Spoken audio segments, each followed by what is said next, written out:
crime, a cultura, a certeza de impunidade que paira, que reina, que impera no Brasil. Antes falavam sempre do Bitcoin, das criptomoedas que seriam utilizadas para as práticas de atividades ilícitas. E agora temos o ambiente Pix, o sistema de pagamentos instantâneos do Banco Central do Brasil sendo utilizado exatamente para atividades ilícitas. Desde crime organizado e agora ataque hacker. É surreal. Mas eu vou criticar quando eu entendo que a crítica ela é merecida. E para mim, nesse caso, o Trump é uma crítica válida, sim. Começando mais um Urge Responde as perguntas que vocês enviaram no domingo, dia 31 de agosto. Como sempre, foram várias, meu muito obrigado. E hoje respondendo na segunda-feira, dia 1º de setembro, diferente do usual, já que por problemas de agenda não consegui gravar a tempo de publicar no domingo de manhã, mas cá estamos. E eu separei os principais temas que surgiram em várias perguntas, e alguns são assuntos que têm dominado as manchetes e prendido a atenção de todos nos últimos dias. Então vamos logo ao principal e que estampa aqui também a capa deste vídeo. 2 ataques hackers em 2 meses, fundos de investimentos usados para lavar dinheiro e tudo isso sob a vigilância da CVM e do Banco Central. Estamos diante de falhas pontuais? Já passou da hora de rever esse modelo fechado e centralizado? Excelentes perguntas e bem provocativas. Primeiro com o caso do crime organizado que, depois dessa mega operação deflagrada pela Polícia Federal, o que ela revelou é o que muitos já suspeitavam e se preocupavam, qualquer empresário, quem atuava no setor de combustíveis e vários outros que foram aí divulgados depois da operação, já tinham este receio, já haviam rumores de que o crime organizado estava cada vez mais inserido na atividade econômica formal, em vários setores que não envolvem entorpecentes, mas como, por exemplo, distribuição de combustíveis, como outros que foram citados nessa mega operação. Então, esses rumores, essa preocupação já era algo de bastante tempo. Mas o que a operação agora revelou é a dimensão que isso tomou. E mais ainda, divulgando todo o circuito do dinheiro e fechando o elo e chegando até o coração do mercado financeiro do Brasil, na Avenida Faria Lima, em São Paulo, porque muitos recursos acabavam sendo lavados por meio de fundos de investimentos, e como tem aqui até nesta notícia, eu vou colocar aqui até antes de mostrar aqui o trecho específico, eu não vou reprisar todos os detalhes, até porque muito já foi explicado em detalhes em várias reportagens, especialmente aqui do Fantástico, que vale a pena vocês assistirem. Tá aqui, o PCC na Faria Lima. Mensagens mostram como criminosos fraudavam combustíveis e antecipavam fiscalizações. E aí no fim aqui que mostra como, numa das etapas, que era a 7ª, por meio de fundos de investimentos, os recursos chegavam ao coração financeiro de São Paulo. Na Avenida Faria Lima, a quadrilha usava administradoras de fundos de investimento para transformar dinheiro sujo em patrimônio legalizado. Segundo a Força Tarefa, foram identificados 42 fundos controlados pela organização, somando 30 bilhões já bloqueados pela Justiça. Cara, é impressionante. Mostra a dimensão da coisa e que essa força-tarefa consiga investigar, que a justiça também investigue, julgue e condene os culpados, sejam eles quais forem. Agora, o que esse caso revela também é a tecnologia, uma das tecnologias utilizadas para praticar o crime foi justamente o Pix, que também foi utilizado agora para um novo ataque hacker. Já vou falar sobre ele. Primeiro vamos encerrar este assunto aqui do PCC na Faria Lima. Mas usaram também Pix para conseguir burlar a vigilância, o monitoramento do Banco Central, das principais instituições financeiras, e assim praticar os seus crimes. Mas para mim uma das questões principais e que é o que sempre me inquieta é que para mim a causa principal a ser atacada aqui não é a fiscalização, o monitoramento e mais ferramentas para o Banco Central, para a CVM ou para a Justiça seguir monitorando e tentando fechar o cerco do dinheiro, seguindo o dinheiro. Para mim esse não é o principal, porque isso está atacando o sintoma e não a causa raiz. A causa raiz é a leniência com o crime, a cultura, a certeza de impunidade que paira, que reina, que impera no Brasil. Essa é a verdade, não é seguindo mais o dinheiro e bloqueando o Pix, ou então como usaram agora, até foi o secretário da Receita Federal que também falou, ó, fake news sobre o Pix ajudaram o crime organizado, diz o secretário da Receita. Por favor, né?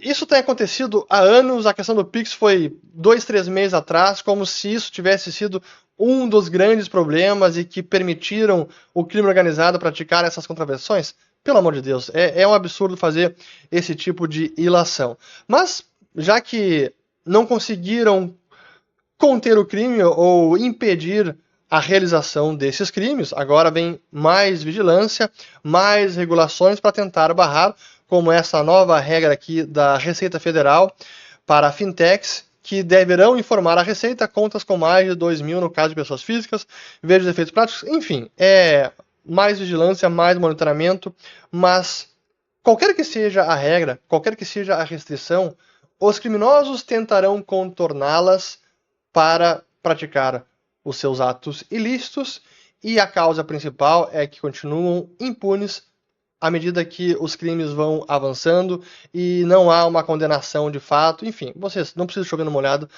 vocês estão cansados de saber o que acontece no Brasil. Mas deixa eu voltar aqui à pergunta, porque o restante da pergunta, porque ela envolve esses dois temas. E agora, o que também se revelou no fim de semana, mais um ataque hacker em que eles supostamente desviaram milhões de reais. Aqui mostra a invasão ao sistema da Sinqia, uma provedora também de serviços a instituições financeiras. Desviou cerca de 400 milhões. Polícia Federal e Banco Central investigam o caso. Aqui foi hoje mesmo, 1º de setembro, mas as notícias começaram a ser divulgadas durante o fim de semana. E só que mais uma manchete também, ó. Hacker desviam ao menos 400 milhões após invadirem empresa que conecta instituições ao Pix. Só que essa manchete aqui não é de agora. Essa aqui é de exatamente 2 meses atrás, dia 2 de julho, quando houve o primeiro e histórico roubo, ainda o maior roubo da história do sistema financeiro nacional. Não temos mais informações e detalhes sobre o que aconteceu. Até hoje não houve um pronunciamento ou uma coletiva, enfim, alguma nota mais detalhada do Banco Central sobre o que aconteceu, e foi utilizado o ambiente Pix, ou SPI, que é o Sistema de Pagamentos Instantâneos, e da mesma forma, agora, com esse ataque, também foi utilizado o ambiente Pix para praticar esses crimes. E ainda não sabemos o tamanho do crime, assim como não foi divulgado oficialmente qual foi o montante envolvido no primeiro roubo. Nesse também não sabemos ainda. Podem ser 400 milhões, mas temos aqui nessa notícia, mostrando aqui que pode ser até eu vou ler alguns trechos que é importante para a gente relembrar aqui o ocorrido. Ó.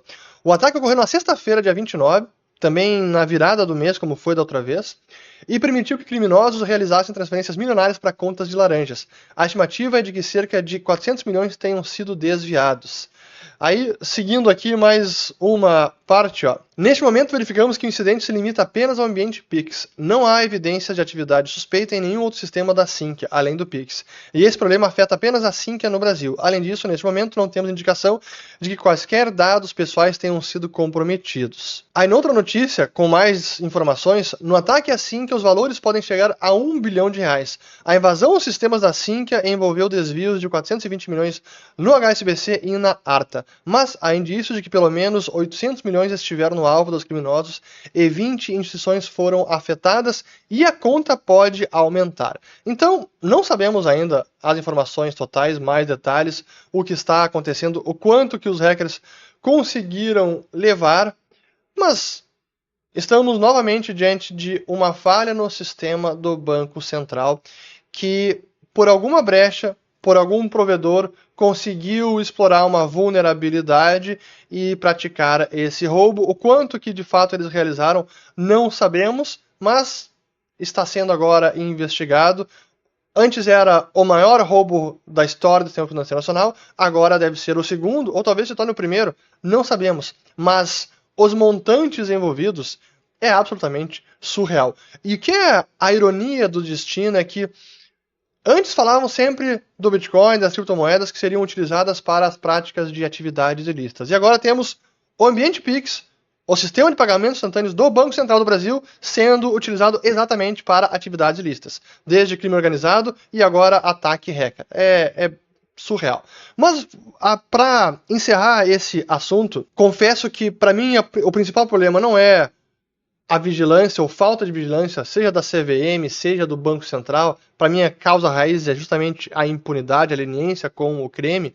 Mas a provocação da pergunta ela é muito válida, porque tem a ver justamente com o modelo de segurança dos sistemas atuais. Isso vale para o sistema de algum banco, para o sistema do Banco Central, que são sistemas fechados, centralizados e que acabam concentrando um número tão grande de informações e de poderes, e caso o acesso seja conseguido, alguma vulnerabilidade, alguma brecha seja explorada por algum criminoso, o roubo pode acontecer, o ataque pode acontecer. É aquela ideia do honeypot, o pote de mel que está concentrado, é um ponto único de falha, single point of failure. Então isso por si só convida a ataques. E quando o ataque é bem sucedido, o dano pode ser enorme, como a gente viu nesses dois casos, mais agora do crime organizado lavando dinheiro usando também o ambiente Pix. E claro que a gente precisa rever esse modelo, claro que a gente precisa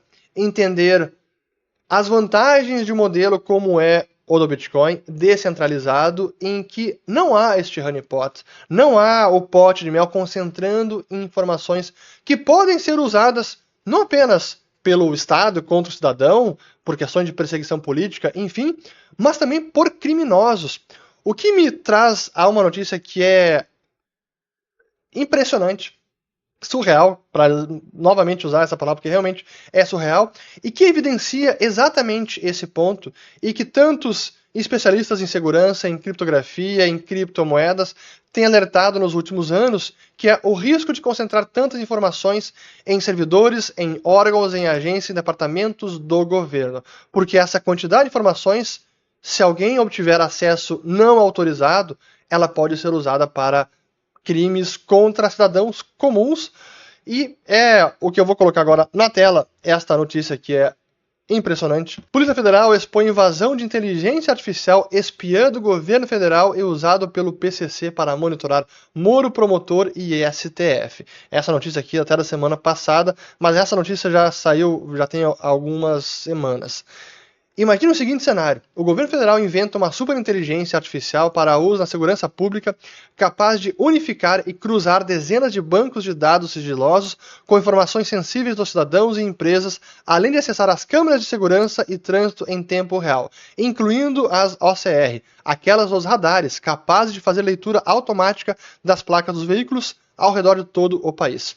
Imagine agora se o acesso a esse sistema vaza e cai nas mãos do crime organizado para a prática de golpes e fraudes, rastreamento de alvos, planejamento de assassinatos, sequestros e sabe-se mais lá o que. Pior, imagine se esse sistema vaza na internet e fica disponível online para qualquer um capaz de pagar alguns trocados por ele usar como quiser.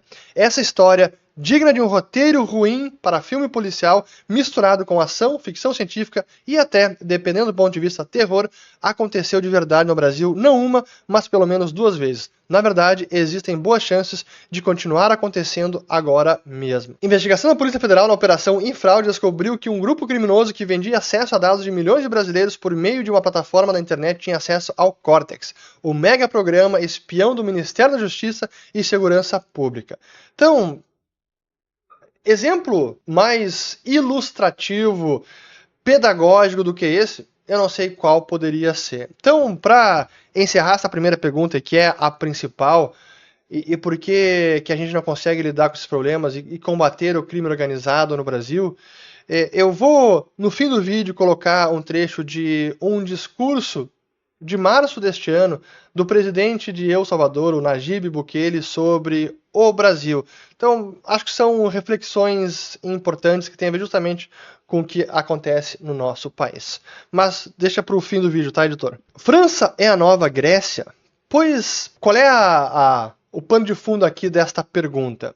A Grécia, que enfrentou uma crise de dívida soberana, estava quebrando o país lá em 2011, acabou arrastando outros países latinos da periferia da zona do euro, Portugal, Espanha, Irlanda, Itália, mas começou realmente com a Grécia. Depois de anos de a Grécia assumir uma dívida gigantesca, conseguir aos trancos e barrancos se recuperar, a gente vê outros países agora se revelando mais problemáticos e talvez até maiores do que a Grécia. E a França é justamente um deles. O endividamento público e mais o privado é um dos maiores do planeta. E essa notícia, o que agora começa a se manifestar na forma de juros mais elevados da dívida pública da França, o título do Tesouro francês de 10 anos, de 30 anos, está tudo disparando, assim como de outros governos também, mas França é o pior, é uma manifestação desse problema fiscal e de autoendividamento da França, e que traz um perigo para a zona do euro como um todo. E o que agora vem à tona como manchete nos principais jornais, na internet, é algo que a gente já trouxe para os nossos assinantes do Follow the Money há alguns meses, talvez já desde o ano passado. Eu vou colocar esse vídeo para quem quiser assistir dos nossos assinantes. E quem não segue o dinheiro ainda, siga o dinheiro, Follow the Money, onde tem a melhor informação de finanças, mercado e investimentos. Vou colocar aqui o código QR na tela e link na descrição do vídeo. E assista esse conteúdo sobre a França, porque sim, a França pode ser a nova Grécia. Então, ficou bem completo, assistam. Excelente seu vídeo sobre capitalismo de Estado, mas não seria mais adequado o termo socialismo de capital? O modelo chinês se mostrou mais adequado ao século XXI, a ponto dos Estados Unidos se renderem a ele? Será o Trump o coveiro do livre mercado? Pois é, mais perguntas provocativas. Primeiro, não, eu não acredito que o modelo chinês ele é superior ao modelo ocidental americano de mais livre mercado, empreendedorismo, propriedade privada, império da lei, liberdade de expressão e os demais valores e princípios que regem as democracias liberais ocidentais, ou que deveriam, pelo menos. Não é superior, e foi graças à abertura e flexibilização da China que ela conseguiu viabilizar o enriquecimento da população e esse forte crescimento econômico. Não foi restringindo, proibindo, apertando cada vez mais a coerção do socialismo. Não foi isso. Sobre a definição em si, eu confesso que talvez seja apenas semântica e depende da forma que você enxerga. Se você entende, assim, dentro de um espectro, ausência de coerção e coerção máxima, a ausência de coerção seria uma sociedade de leis privadas ou um capitalismo puro, em que não há nem Estado e não há a coerção sistemática por nenhuma autoridade. Nesse lado do espectro, então, teríamos o capitalismo. Do outro lado, seria o socialismo, ao estilo cubano, União Soviética, em que há a coerção máxima, não há propriedade privada, os meios de produção estão nas mãos do Estado, é a coerção sistemática máxima. Está no outro lado do espectro. Alguns poderiam dizer que tudo isso aqui é capitalismo, o que temos com mais coerção é mais capitalismo de Estado e o menos coerção seria capitalismo puro. Outros enxergam de outra forma, que é tudo socialismo, já que não há nenhuma sociedade com ausência de coerção ou com ausência de intervencionismo estatal. Tudo que nós temos é algum grau de socialismo. O grau máximo mais é o estilo Cuba, União Soviética, e menor grau de socialismo ou de intervencionismo seria países como Singapura, Mônaco, países menores, Estados Unidos, certamente hoje menos do que já foi no passado, mas é assim que eu costumo entender o grau de intervencionismo dos países. Por isso que muitas vezes a palavra para mim mais correta é intervencionismo, e que dos dois extremos temos capitalismo, ausência de coerção, socialismo, coerção máxima, e tudo no meio são graus de intervencionismo. É uma forma de entender. Agora, o Trump é o coveiro do livre mercado? Não, não é o coveiro do livre mercado, mas sem dúvida que ele já iniciou um novo capítulo na história da República Americana, porque ele tem um viés muito mais nacionalista e está disposto a intervir mais, a interferir em diversos assuntos que outros presidentes jamais cogitaram, e ele está levando adiante. Eu trouxe no caso das empresas americanas, que até quem não assistiu esse vídeo, eu vou colocar ele aqui, e muita gente eu vejo que até não gostou do vídeo, mas até seguidores aqui do canal, inscritos, mas eu vou criticar quando eu entendo que a crítica ela é merecida, e para mim nesse caso o Trump é uma crítica válida sim, então é por isso que eu apontei. Agora é com o Banco Central Americano, que ele já demitiu a Lisa Cook, que em princípio ele não tem poderes legais para que ela seja demitida, mas há indícios de que ela teve uma conduta inadequada para o seu cargo, ou até fraudulenta, que teria fraudado documentos de uma hipoteca numa casa dela, enfim. Ele está querendo dominar o Fed e indicar cada vez mais diretores para que todos os indicados sejam indicados por ele, então a diretoria composta seja a maior parte indicada pelo Trump, que assim ele tenha uma influência maior e consiga fazer valer a sua vontade de juros menores. Acho isso bom, correto? Não, longe disso. Primeiro eu sou contra o Banco Central, mas existindo o Banco Central, que eles sejam o mais independente quanto possível. E o presidente tentando interferir cada vez mais, não é coisa boa. Então, ele não é o coveiro do livre mercado, mas ele está adotando o livre mercado, digamos, de uma maneira mais arbitrária. Fernando, sobre o Drex, como acha que vai ser o monitoramento por parte do governo? O que podemos fazer para nos prepararmos para essa mudança? Imaginem todos esses riscos e com as evidências de casos concretos de falhas de segurança, de uso não autorizado por criminosos de informação muito sensível, imagina agora um sistema como o Drex, o perigo disso. Não apenas por estar nas mãos do Banco Central do governo, e que está sempre dominado por algum partido, mas agora também sendo possivelmente alvo de hackers, alvo de criminosos que podem usar informações contra cidadãos comuns, contra pessoas de bem, contra inocentes. Para mim, esse é mais um argumento contra uma tecnologia como essa. Reitero que hoje o Drex não é este monstrengo, dispositivo totalitário, a CBDC de varejo. Hoje ele não é isso. Pode se tornar algum dia? Pode. Hoje não é o seu objetivo e hoje não é o desenho dele, não é nem o que está sendo testado e que vai começar no ano que vem. É CBDC de varejo, vai impactar mais mercado de capitais, transferência de ativos, mas não vai impactar o cidadão comum, a sua carteira, a sua relação com o Banco Central. Que continue assim, espero que continue assim, e se houver mudança no meio do caminho, pode ter certeza que eu vou ser o primeiro aqui a criticar e apontar e me opor a esse tipo de tecnologia que pode ser muito opressiva contra os cidadãos. Fala, Urch, beleza? Você nunca responde. Fala sobre a economia da Bolívia, comenta sobre. Bom, agora estou respondendo para dizer que realmente eu não falo muito sobre a economia da Bolívia, porque não acompanho de perto, é uma economia tão relevante assim, embora tenhamos notícias animadoras da eleição atual, que vai para o segundo turno, a eleição para presidente, e serão dois candidatos à direita ou centro-direita, que já é uma ótima notícia para acabar com a influência da esquerda latino-americana, do caudilismo, do chavismo e do Evo Morales e tudo mais, toda essa trupe. Então, vamos acompanhar aí, se tivermos mudança de fato, vamos aí trazer mais informações da Bolívia. Você é liberal, libertário? Essa é uma pergunta que eu recebo com frequência, e eu acho que eu já me autodenominei aqui como anarcocapitalista, mas como é um termo que as pessoas desconhecem, eu tendo a evitar ele, especialmente aqui no canal, porque as pessoas costumam interpretar como anarquia, confusão, caos, ausência de ordem, é justamente o oposto.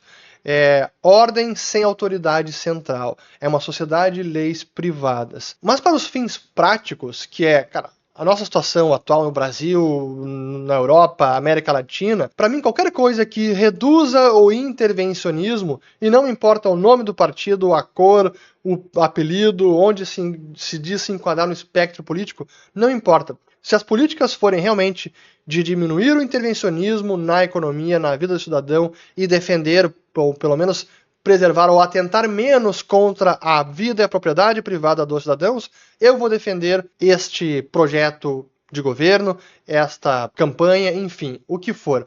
Então, nesse sentido, me definiriam mais como liberal ou como libertário. Eu deixo para vocês, e editor, coloca depois aqui o link do meu Instagram, porque tem aqui nos destaques justamente uma pergunta sobre isso, e eu respondi essa pergunta aqui. Tem um destaque aqui intitulado Sou Liberal, e aqui eu explico muito bem o meu posicionamento, e no final eu deixo para vocês me rotularem. Sou liberal, sou libertário, sou minarquista, sou anarcocapitalista, enfim. Deixo para vocês me rotularem. E o vídeo mostrando a sua biblioteca. Pois é, né? Esse aí já virou lenda, como vários outros. Eu tenho que fazer alguma hora, mas enfim. Esse é o tipo de conteúdo que eu tenho que fazer para os nossos assinantes do Follow the Money. Eu estou em dívida com eles. Terei que fazer. Vamos lá. Nós assistimos Ulrich no domingo de manhã. O que o Ulrich faz com a sua família nessa data? Primeiro, eu acordo e costumo logo acompanhar as métricas do vídeo, porque a gente publica às 8 da manhã, e a gente vai acompanhando ali as métricas para ver se a capa está chamativa, se está convertendo, se está retendo os telespectadores, se está sendo compartilhado, se tem engajamento. Eu vou respondendo comentário, eu mesmo respondo vários comentários. Aí tomo café com a família, costumo nas primeiras horas do domingo, para mim é um bom momento para ler, eu gosto de ler, me concentrar, é excelente, então sempre tento nas primeiras horas ler e não estar diretamente ali com a família. E ao mesmo tempo acompanhando a performance do vídeo de domingo, porque é um vídeo importante, é o nosso trabalho, então a gente está sempre acompanhando muito de perto como o vídeo vai performando, até para tomar alguma atitude. Pô, a capa não deu certo, não está chamando atenção, vamos mudar o assunto, muda a imagem, muda o texto. É impressionante como a gente precisa aqui para o YouTube, para ele dar certo. A gente tem que gastar muito tempo pensando em título, palavras, em imagens, na capa. Até às vezes a gente gasta mais tempo com isso do que na gravação do vídeo em si. Tamanha importância de acertar na capa, acertar no título, para que seja chamativo, sem ser apelativo e perder a credibilidade, para que seja condizente com o assunto do vídeo e assim retém a atenção do telespectador e o cara não clique e depois já saia fora nos primeiros segundos. Enfim, e que o conteúdo seja genuinamente bom, valioso, agradável, compartilhável, engajante, cativante, enfim. Então esse é o nosso desafio todas as semanas, em especial no domingo de manhã. Então essa é a minha rotina, assim começa o domingo. E espero ter gostado de mais um Urch Responde, dessa vez na segunda-feira, perdão aqueles que ficaram esperando no domingo. Assista o vídeo do Trump, ficou bacana, apesar de muitos não quererem ouvir críticas a Trump ou pessoal da direita. Eu vou fazer crítica para quem quer que seja. Por mais que eu seja liberal, libertário, de direita, extrema-direita, anarcocapitalista, ultradireita, vou deixar que vocês me rotularem. Espero que curtam agora esta semana e o fim de segunda-feira aqui de noite. E voltamos no próximo vídeo. Valeu, obrigado, até mais. Yo creo que no hay gobierno que no pueda eliminar la delincuencia, es absurdo. El Leviatán, el Estado, siempre es más fuerte que cualquier organización criminal. Y claro, esa organización criminal de Brasil es mucho más grande, pero también el Estado de Brasil es mucho más grande y fuerte y poderoso que la organización criminal. Estados Unidos, que es un país con mucha criminalidad, un país con muchos problemas de drogadicción, de pobreza, etcétera, no tiene un solo milímetro controlado por un cartel. Entonces, si no, es que el cartel controla South Dakota, ¿verdad? O sea, no hay nada de eso. No, ¿por qué en los 50 estados de los Estados Unidos con problemas? Porque Estados Unidos está lejos de ser la sociedad ejemplo, ¿verdad? Pero ¿por qué no hay ningún estado de los Estados Unidos, de los 50 estados, que esté controlado por un cartel? O Canadá, que el 80% está deshabitado. Que lo que pasa es que en Brasil tenemos la selva. Canadá tiene territorios impenetrables y no hay nadie que controle un pedacito no hay una organización criminal que nosotros controlamos esta esquinita de Canadá. Sería impensable. Inmediatamente llegaría el ejército canadiense y lo sacaría de ahí. Y aquí en Latinoamérica controlan sectores grandes de México, controlan sectores grandes de Colombia, controlan sectores grandes de Brasil. ¿Cómo es posible que una organización criminal se puede agenciar un territorio entero y el gobierno no los puede sacar? Porque están en el gobierno. Por eso.